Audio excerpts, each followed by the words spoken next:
Welcome back, everybody, to another episode of Pitch Practice, the show. Happy to have you join us. Thanks for watching out there, everybody. I'm Mark, the guy behind the Mental Marketer and the private Facebook group Funnel Building 101. We're helping all you entrepreneurs out there grow and monetize your brand using social media. And look who we have with us today. We're just I love your hair today, Brandon. Thanks. I appreciate it. I know you're commenting laughing just because you don't have this lush, full, voluminous head of hair. So I understand. I am actually jealous a little bit. No, there's no hair gel in it either. It's all natural. All natural. Cool, cool. I'm on And sales call. On the sales call. That was my boyfriend saying hi. oh, who's And got he's my like, money? you're on the, who's No, got my it's your money? time. So It's it's your Inky it's your time Morales. to Hey, introduce yourself, all Brandon. right, all right, all right. Oh, yeah, it's Brandon's time. Oh, I apologize. Brandon here with BKX Squared Marketing, fixing your digital foundation and getting you found and lowering your cost per lead. Doing a great job too, by the way, man. Woo-wee. Getting those I saw your Black Friday special that you had and how you put together that package of just a complete yeah, because remember you showed me your site and how everything looks. Oh man, excellent job. Excellent job. It LL, works. huh? Good job, Brandon. Thank you. You're digital plumber. He's a Digital digital plumber. plumber. I love that one. Inky Morales, always closing deals, always getting a yes, always doing it the ethical way, always training on sales. Um, Pitch practicing here with our friends. Uh, Excited to hear about the unavailable closes that we got going on today. Yes, yes, yes. As always, we are practicing. Man, I think that this us meeting together every week means just so much more than improving ourselves on a uh professional level. I think I think we're also growing personally as well. And Oh, it's just it's a I say it's a I'm gonna say it's a blessing. I know we just finished weekend of having a holiday. We went through the Black Friday, the whole but Business Saturday, Cyber Monday. What's been your biggest takeaways since last week that we met, Laura? biggest takeaways Or since or last week. or something that's because you we were talking and you talked about some changes that you went through. Yeah, just kind of going through some changes of realizing like where I need to focus, right? And where I can deliver more value for myself. And a lot of that starts with just what am I doing every day? What am I doing in like 2 minutes, 3 minutes? And what am I doing with, hey, I have 60 seconds of free time? Is it mindless scrolling or is it I need to put that aside for a long time for now and just focus on the core things that are going to improve me, right? Because if I'm looking ways to improve, that means I need to have more output and it needs to be good output, right? If I want to be a better salesperson, that means I got to train even more. And then actually what you see in the background here is I am working on a sales training course to deliver to all our franchises to better enable them to go and close fleet deal opportunities and go and sell fleet services, like oil changes, brakes, tires, whatever they want to go and sell, or whatever they can do in that operation of the franchise that I sell. Because Mm, often I get a lot of calls. It's like, hey, after I've sold the franchise, hey Laura, how would you sell this? How would you do this? Right. So mm, something that I'm doing to end this quarter at a highlight to contribute more is putting a course together that we're going to put on our online training platform called Spiffy University. So just as they do training for like how to wash a car, right? They're going to do a training module on how to better sell services, how to put proposals together, how to correctly follow up with these clients. Because everything that I've done in the past has worked and has led to multi-million-dollar deals with fleets. And obviously now I sell franchises for Spiffy. So really the goal is to provide even more information, even more ways for people to understand our process. And I find myself being able to contribute, right? So if you can, you must. That's what Grant always says. If you can, you must, right? So always give, right? Give more than you ask. Yes, yes. And this is one way I could contribute. It sounds to me like what you are doing is what Russell Brunson would call the value ladder. And the value ladder is basically whenever you solve one problem for your customer, then every problem you solve is going to open up several more problems. And then you can continue to provide solutions to those problems once you bring them in. What would you say about your customer's value ladder, Brandon? So I wouldn't call it so much a value ladder. It's definitely a journey along a yellow brick road to Oz, right? So it starts off with just their basic foundation. I know it seems too simple, the way I explain it is, but the cornerstone or the keystone to a business is their business listing, and that's the first part of their SEO. That's what Google kind of looks at: their name, address, phone number, NAP. If your NAP isn't good, it's not going to be easy for people to find you, and you're not going to rank higher in the search results as quickly. Not saying you won't, but it won't happen as quickly when you are trying to market your services out there. Second, with that, once that is said and done, then we go into the more technical stuff with more content. So blog posts, social media posts, things like that. And then once that is done and set, and you actually have material for people to go look at, because once they see your ad, they're going to do the Google search and see who you are and what you're all about. Then we advance with paid advertising, and in the mix there's several other things such as email marketing for retargeting and drip campaigns and things like that. But I mean, the three basic things are going to be your business listing for your local SEO, then more complicated technical SEO, and then paid ads. So that's the framework. Right. Then once they start getting those leads in, once you solve that problem for them, they've got another problem. Yep, they need to figure out their operations side of it to make sure that they're doing everything they need to do to follow up, and that's where I then can step in from a consultative place to help them with their procedures, and then nurture the customer from the inside instead of just digitally. Yes.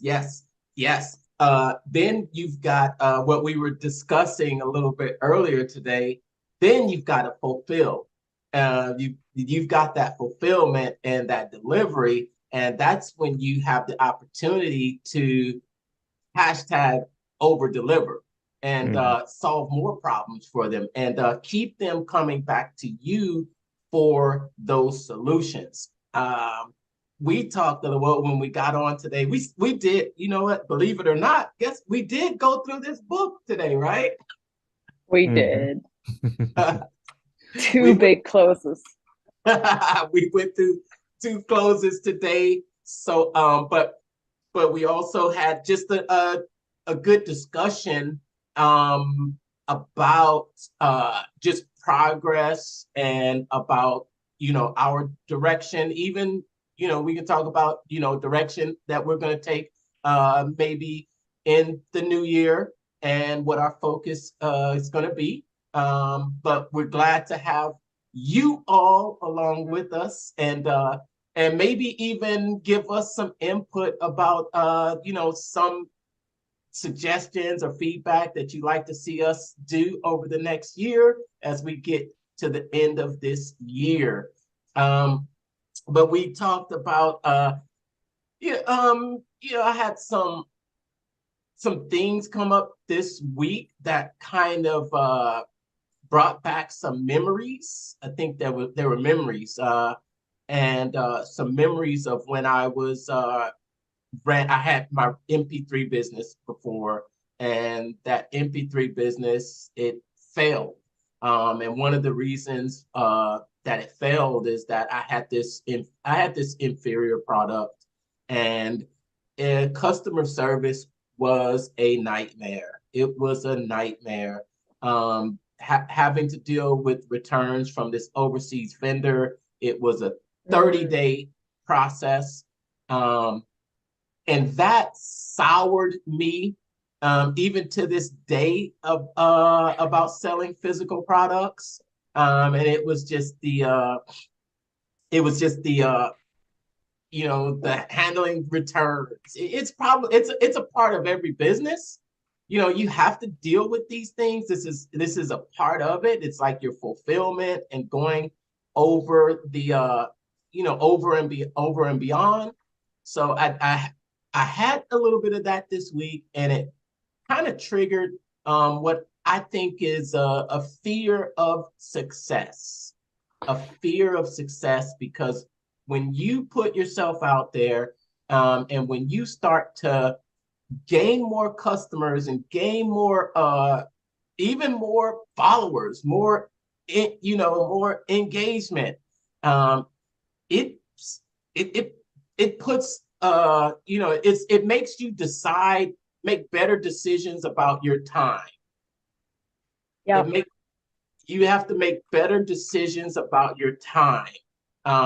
You have to make better decisions about, like you were talking, for instance, Laura, about the number of platforms that you are on, and whether you can just focus your attention on one area that's bringing you in the most results. And I had a little bit of experience that week, this past week, along with a little bit of turkey too. But yeah, what are your thoughts, Laura? Yeah, like I know for me, I just told myself really during Thanksgiving, hey, time to get focused, time to get refocused. Everything I did this year, right? It's my first year in franchises. Um, Sold over so far for 24 franchises, with my help, and that's something I've never done before, right? So it proves to me that I need to even do more of this training, because the more training, the more word tracks I know how to talk to a customer, right? You drop me into any industry, then it's a matter of how do you present something to a person that makes sense to them, and how do you overcome some of their objections. Every single person's going to have a different objection because they have a different story or they have a different need. So the more I understand that, the faster I could get to a yes, right? And also, I also keep reminding myself that I only want to go and sell products and services that are legal and ethical, right? Because closing is a super skill, and it's a skill that should be used ethically and wisely. Right? So just like I could go and close somebody on something that's going to be wonderful for their life, it's the same skill to close them to do something not good for themselves. Yeah, and it's not something that you do once, and that that you do once over and over and over, and you just leave it for 2 months, because it is a constant, it is a continuous. I think I said earlier that how our mind and what's going on in our head is typically not always gonna put us in the right position. There's a lot of thoughts that come to your mind that it can become weeds. So yes, that has seconds. it has to be tended and pulled out consistently, staying consistent. What do you think about that, Brandon? No, I mean, consistency is definitely key to anything that is that's being taken on. I know I can say for myself that there are times where I am super inconsistent, and I can tell the results that I want to get are not coming. But when I'm posting every day and making my TikToks and being consistent on myself that things start to happen around me that are kind of unexpected. Like people were starting to reach out to me and things like that. So I mean, that is the I mean, that's the key to success is just being consistent above all else. I mean, you can have the worst message out there, but if you just keep showing up, people will understand what you're trying to say, and then kind of gravitate towards it. Yeah, yeah. I was listening to your man Grant Cardone say that you really have yeah, we I guess what we do, he said that we use these gifts that were given to us. 10 years ago, 15 years ago, we didn't have social media. And the way you had to do it, old school, was you had to reach out. You had to pick up the phone. You had to go knock on doors. That was how you built up your pipeline of consistent leads. We've got these gifts in front of us. Yeah, yeah. Everything becomes a gift if you know how to use it and if you know how to talk and if you know what to say and understand people's needs and how to solve people's problems. Because look, all these closes that we're using, yeah, sure, they're, and Mark, you talked about this earlier in our previous conversation outside of this recording, but how all this actually becomes really all these closes and all the way to talk to people and overcome objections become important to you in your personal life too. I mean, think about how many times you're going to have to get somebody that's important to you on the same page to do something with you, right? So closing somebody is not always about like getting money from them. It could often mean, how do I just talk to my spouse better on this to get them to like say yes on this? Or like, how do I convince my child, to like start picking up these books, right? And start doing things for themselves, or like picking up their room, right? So all these closes are actually ways to speak to another human being. Everything in life is a sell, right? Everything in life is a sell. That's what Grant says. So it's just, how do you communicate better with people to get them to do something that it's good for them, right? Because the only reason you're going to close somebody is because you're trying to move them in a direction that's better for them and for you. They're either closing you on their idea, yeah, or you're closing them on your idea. Exactly. It's you're either closing or you're being closed on, and that's just in pretty much everything. Your kids are closing you, and your kids have no shame about it. Your kids are not scared about coming off as naggy. Nope, I got 6 and 8-year-old. I can vouch for that. They are not concerned about coming off as salesy. They love it. No, they see something they want, and they're going to convince you. They're going to tell you, "Hey, I want this," and probably not going to stop. Even when you say no, what are they going to say, Brandon? They're either going to ask why, or they're going to keep asking for it over and over again. And and knowing the psychology behind it is like, I don't want to break them from doing that and being bold and keep asking. But you really can't give them everything. But it's a very fine line, when it comes to parenting a child. And I know there's things I'm not doing right, and I know there's things that I am doing right. But at the end of the day, as long as they're happy, healthy, and taken care of, that's what matters. But I definitely don't want to discourage them from being persistent in their asks. Yeah. Raise them to be closers. and that brings us to the 2 closes that we went over today. You want to run those down for us, Brandon? Yep. A second here. Crack the book open here. I think it's 118.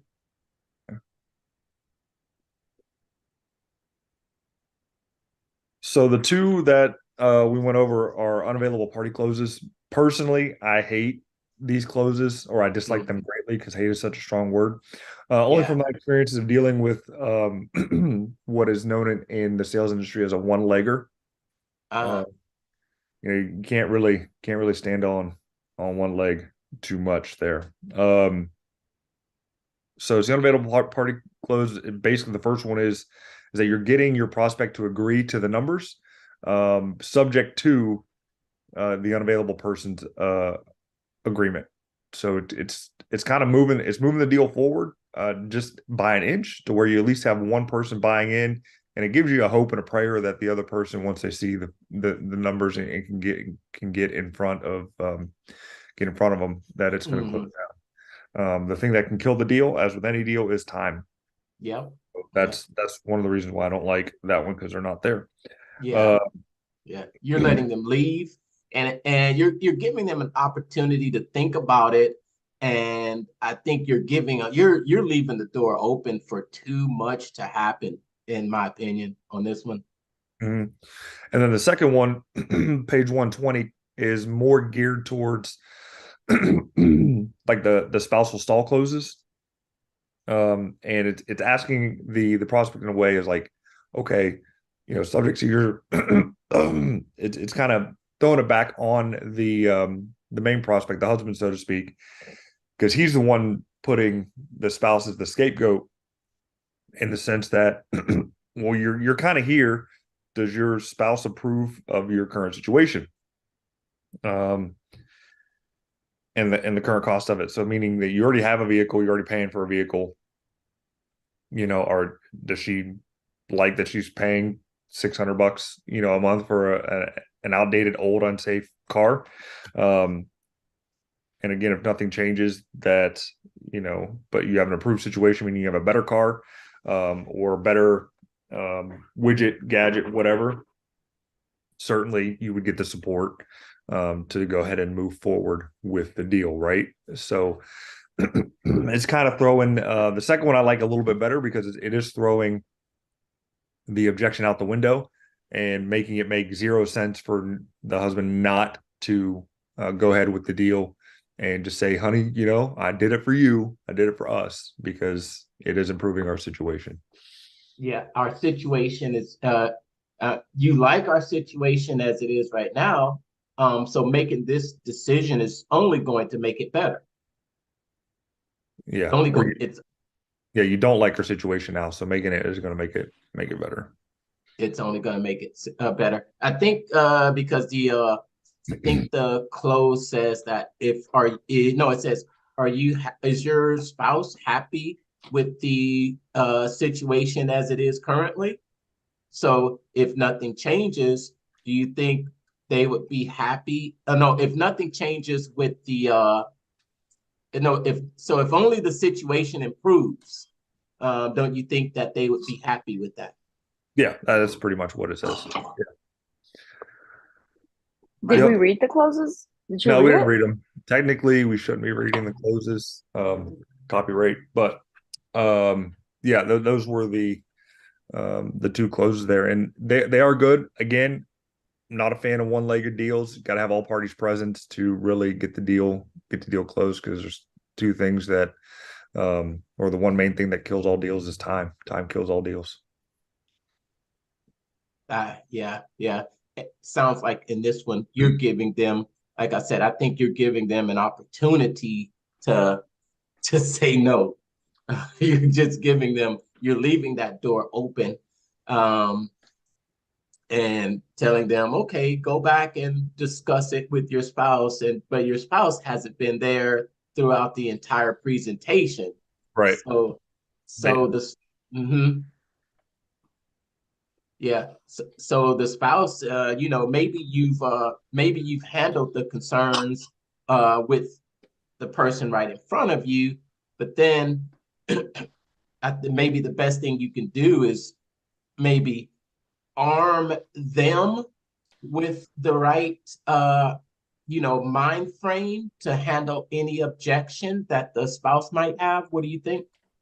No, I still don't think it's going to work. I know it's being a little negative here, but that Brandon, we got to person, close the deal. We got to I know close the deal. We got to shut them down. that person cannot deliver in the same method and cadence that you have. I mean, all sales presentations are uniform and scripted to Right.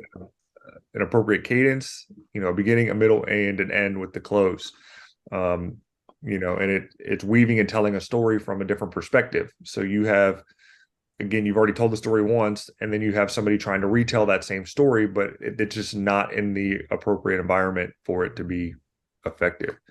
And that's why most of the time one-legged deals don't go through when dealing with a second party that isn't there. Yeah, unless it's something that they really want, Yeah. if they really want it, then they're going to go home and sell it.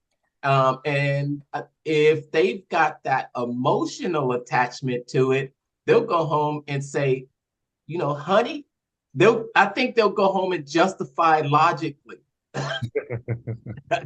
They could. Anything and everything is possible. But the psychology behind it and the numbers don't lie. One-legged deals are one of the most difficult to close and close the least of all deals. Yeah, when they really want to buy the the Lamborghini because it looks red and because it's engine sounds great, and of course everybody else will see them and they get a status upgrade, but they'll go home and tell the look, honey, I think that it's time for us to get a two-seater. Well, I don't know if that one would work, right? Because it depends. It depends, but because this whole close is, hey, you're the salesperson, right? And like I'm talking to Mark. Mark, nothing else in this situation changes, like not the price, not the terms, except for you have a better car or you have a better X. Let's roll, right? She wouldn't stop you from making an improvement in your household, would she? Because that sounds illogical, right? It's like, oh yeah, my spouse is not going to tell me no if I'm making it better. You bring him so you always close the buyer on logic. You're not gonna. It's not it's an improvement. I actually like these one-leggers. I think the one-leggers are supposed to be used with what Grant always says. It's like mix Marshall selling. Maybe you don't leave it there. You don't leave it there. And I think it's too short to just be like, hey, she wouldn't stop you from improving your situation, would she? Because then you're gonna get like, well, then the thing that's gonna come up is like, well, we actually agreed that we shouldn't buy another car, maybe in the next 6 months. Then maybe you really didn't qualify correctly. Great. Then why did you come to see me today? Mm-hmm. Why today? Well, I came because it's the only time I'll have available to come look at the car. And two, she's, I don't know, whatever she's doing. And I actually want to be proactive on this. And we've talked about this a million times. Great. So if you're anything like me and my spouse, right, we talk about everything. Let's do this. Let's roll. Mm-hmm. You see, you've got to push it to close. You see, I know that you want to get this car, and I don't want it to be an issue that you go home and something happens with your spouse. So as long as, and then maybe I would go back to that first spousal, the first close. So let's sign here, and as long as your spouse agrees, we'll go forward with it. Maybe that's how you can use the one-legged, it's not a spousal stall close, but it's unavailable party close number one, where he says, buyer agrees to ownership at figures spelled out, and delivery is subject to so-and-so's approval. Does that sound right? Just trying to figure out a way to actually use these closes, Mm-hmm. Yeah, trying to say, okay, maybe in this situation, and you know, if you listen to him in the audio, it always makes a little bit more sense when you hear him say it on the audio.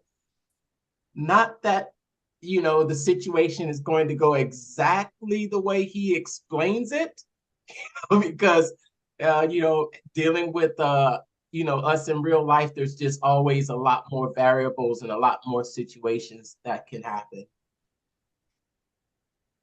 That is true. Life can always throw you the curveball. Mm, Well, that's why you need to have an arsenal and like ways to speak to somebody to get the deal done, right? You as yeah, the salesperson, you as the closer, your job is to finish transactions, to get it on in, to get it approved, to move on to the next one. But you know, it actually it hurts your ability to become certain in yourself and your ability if you never get a yes, right. right? Because it's like, am I selling the wrong product? Am I not better qualifying? Where in the process am I kind of getting that pushback? And I think a lot of the time Grant always says, right? The first sell you do is on yourself. Yeah, Are you sold on the product? Are you sold on the services? Is this a legal thing you're selling? If it's a yes, then like you need to train. yeah, yeah, yeah. Train, and understand where it's breaking down. Um, and that comes from repetition. And as we all know, there is the hard way to learn, which most people take that route, which is the learn from experience, right? Mhm. Learn from experience, fail, come back after action, or learn through practice. And that's what we're doing. Cool. So we got just a few minutes left. Before we sign off today, I just want to just ask a quick question. I got a quick question for you guys because somebody said Ask something away. said something to me the other day, and I thought about that, and I said, that's interesting. So they said, wow, I've seen you, and it looks like you've cracked the code. You've cracked the code. And I said, crack the code? If so, let me ask, if someone were to tell you that you've cracked the code on something, what would you say that you have cracked the code on, Laura? Crack the code on. Yeah. Number in your one in your is in your business in your business. in my business is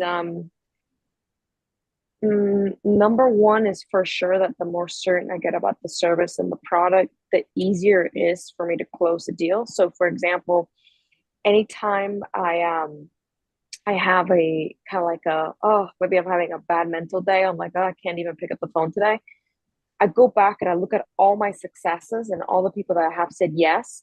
And I kind of go to that buyer journey as like, okay, this person said yes because X. This other person said yes because of X. I uncovered this and this and this, right? I am just one uncovering of like a qualification of a need to get another yes. So then I resell myself. So I guess maybe the thing that I've how did you call it, hacked or Crack the code. cracked the code on is like the first thing I need to do is keep selling myself that I can do another one. Nice. Brandon? As far as all the code cracking and things like that, I mean, the best way to break it through is just be consistent. Keep swinging the axe. The tree will eventually fall. That's really the only way that you're going to be able to crack anything and make an impact. So what would you say you've cracked the code on? Um, Again, just consistency and being more present online. Keep throwing hooks out there, because eventually a fish is going to bite. Okay. They said to me that well, what they were thinking is that I've cracked the code on getting attention online. I think that was the idea behind it, because they're seeing me, you know, just tons of different places. Everywhere. You're Yep. always And there. and I say that I think what I've cracked the code on is getting myself to do it even when I don't feel like it. You know? Wow. That's a huge one. So like that discipline piece.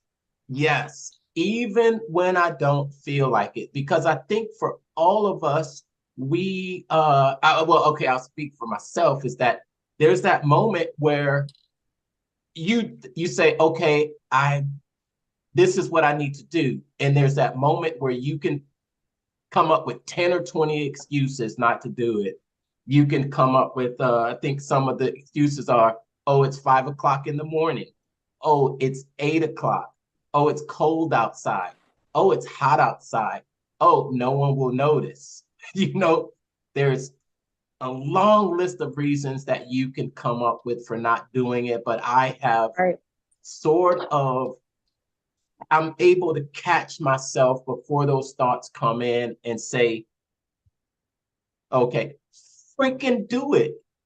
Freaking do it. And that's it. That's it.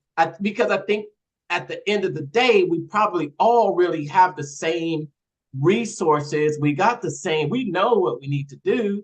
We know we need to practice. We know we need to get better. And we know that in order to get better, you need to practice. Because if you don't practice, then you're going to stay where you are.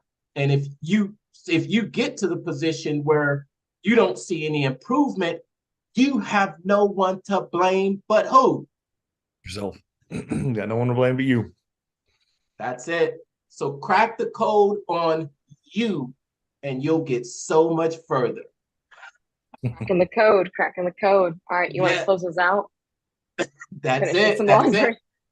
Cracking the code on this laundry. Get it done. All right, that's it. Couple of shout outs before we leave today. Shout out, had a friend out, they to reach after pitch practice. They said he watched the whole thing. They thought it was really cool. Loved our focus on closing the deals. Brad said impressive work. Our good friend Christian Garfield said you're going to have to save this. Thanks for the huge shout out. Thanks for always putting it out there. Happy to hear it's the go-to, Christian. MD, nice conversation. Over on YouTube, Gabriel said hashtag replay. So if you're watching live, hashtag live replay, hashtag replay, and we will see you next week. See you later, guys. Take care.